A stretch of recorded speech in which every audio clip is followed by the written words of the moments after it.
I always wonder, what if I mix everything up? I think now you guys are wondering the same thing, right? And honestly, yes, you will mix everything up. Let me be absolutely honest with you that I didn't learn languages one by one. I learned multiple languages all at once, and I have to admit that I'm not a genius, and I also do not possess a photographic memory. Like, I am no better than all of you who are watching this video right now, but I figure out something really, really important about language learning that I want to share with you today. And if you have ever wanted to learn multiple languages at once, but you are kind of afraid that your brain would explode, then this video is for you. The biggest fear I think that I had at first is that I always wonder, what if I mix everything up? I think now you guys are wondering the same thing, right? And honestly, yes, you will mix everything up. That's inevitable and that's fine. At first, I got mixed up with my vocabulary, and sometimes the grammar patterns from another language would sneak into the other. And gradually, I realized that confusion is inevitable and it is the part of the process.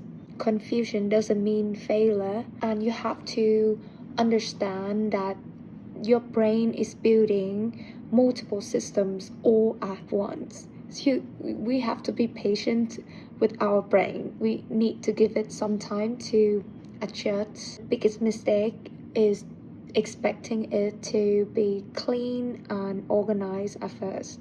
It's impossible, except that you are a genius. Then okay.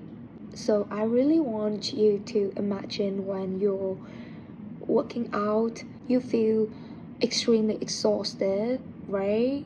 But when you are feeling exhausted, your body is actually becoming stronger and better. When you first learn something new, you feel completely clueless, stupid, but then you become smarter. It's a day by day process. Okay, let's start with the first thing that really saved me in my language learning journey, that I always had an anchor language. I like to call it like that. For me, my anchor language was English. Even when I was learning different languages, English always was the one that I used the most, the one I used daily, and the ones that I was really confident in. This is really important, because let's imagine you are trying to learn 3 languages all at once and you're just a beginner in all of them.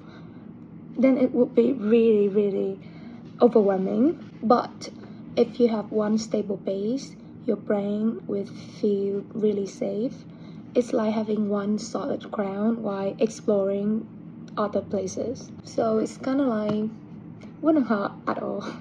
And another thing that did wonder to me, but not until I was fluent in multiple languages did I realize, is that I always keep in mind that each language would have a different purpose. For example, one for career, one for travel, and one was just for fun, like for watching dramas or listening to music. I realized that when I gave different language a different emotional reason, my brain didn't treat them as competitors, since they already became separate identities. To be more specific, when I watch movies, I'm in language A mode.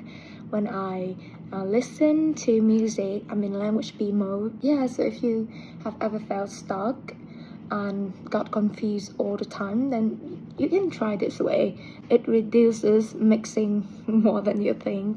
This is where most people go wrong. I did teach English, like just small English class when I was in university, and I observed my students, most of them, the ones who are trying to learn multiple languages at once, they tend to have like identical schedules for all languages. Same flashcards, same grammar books, same methods. But your brain needs contrast, because if every language looks the same, then your brain cannot separate them. That's why when I learn, for example, Chinese, I focus heavily on listening and speaking casually with my friends, because I do want to speak and communicate with people in Chinese. 我没有钱，我没有钱。 đã không sinh còn đéo có tiền, hai vô dụng. Mày quá đáng lắm rồi chứ. I didn't focus on writing Chinese letter a lot, because I honestly can't imagine that I wouldn't want for a job that requires me to write really well in Chinese. Now, you know, they have all kind of pinyin and all kind of keyboards that allow you to just type pinyin, right? It will automatically translate into Chinese letter. Yeah, so that was for me. That was my case. Yeah, but if you want to pursue like an administrative job, or professional career relating to Chinese, then you need to learn how to write really well. Okay, now let's talk about how I learned all of them without going crazy.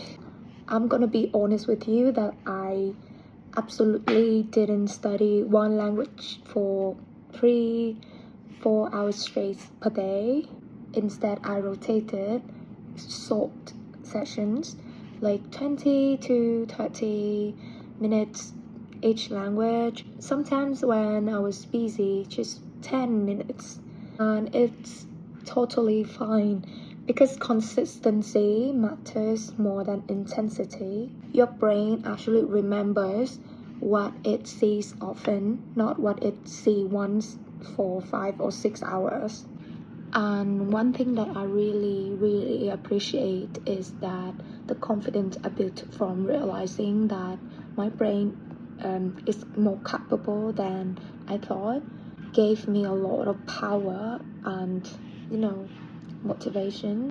Yeah, so if you're learning multiple languages at once, you can comment down and tell me which ones. And if you're afraid to start a second language, then maybe it's your side. Okay, thank you for watching to the end, and I will come back with more video. Thank you, goodbye.